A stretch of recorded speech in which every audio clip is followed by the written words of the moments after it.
I am not black. I mean, that's what the world calls me, but it's not me. I didn't come out of my mother's womb saying, "Hey everybody, I'm black." No, I was taught to be black, and you were taught to call me that, along with whatever you call yourself. It's just a label.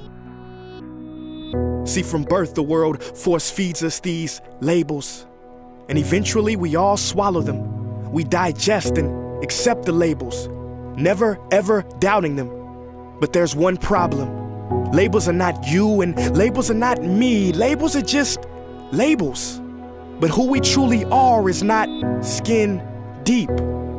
See, when I drive my car, no one would ever confuse the car for me. Well, when I drive my body, why do you confuse me for my body? It's my body. Get it? Not me. Let me break it down. See, our bodies are just cars that we operate and drive around. The dealership we call society decided to label mine the black edition, yours the Irish or white edition. And with no money down, 0% APR, and no test drive, we were forced to own these cars for the rest of our lives. Forgive me, but I fail to see the logic or pride in defining myself or judging another by the cars we drive. Because who we truly are is found inside. Listen, I'm not here to tell you how science has concluded that genetically we're all mixed and race in the human species doesn't exist, or how every historian knows that race was invented in the 15th century to divide people from each other and it has worked perfectly. No, I'm not here to lecture. I just want to ask one question. Who would you be if the world never gave you a label? Never gave you a box to check?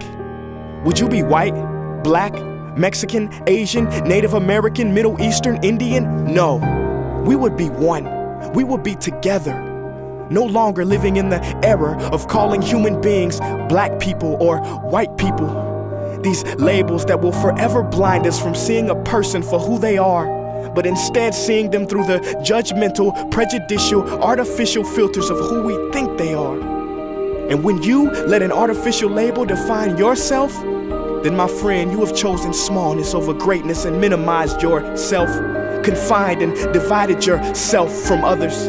And it is an undeniable fact that where there is division, there will be conflict, and conflict starts wars. Therefore, every war has started over labels. It's always us versus them. So the answer to war, racism, sexism, and every other ism is so simple that every politician has missed it. It's the labels. We must rip them off. Isn't it funny how no baby is born racist, yet every baby cries when they hear the cries of another? No matter the gender, culture, or color, proving that deep down we were meant to connect and care for each other. That is our mission, and that is not my opinion. That is the truth in a world that has sold us fiction. Please listen, labels only distort our vision, which is why half of those watching this will dismiss it or feel resistance and conflicted. But just remember, so did the caterpillar before it broke through its shell and became the magnificent butterfly. Well, these labels are our shells, and we must do the same thing so we can finally spread our wings. Human beings were not meant to be slapped with labels like groceries and supermarkets. DNA cannot be regulated by the FDA. We were meant to be free, and only until we remove them all and stop living and thinking so small will we be free to see ourselves and each other for who we truly are.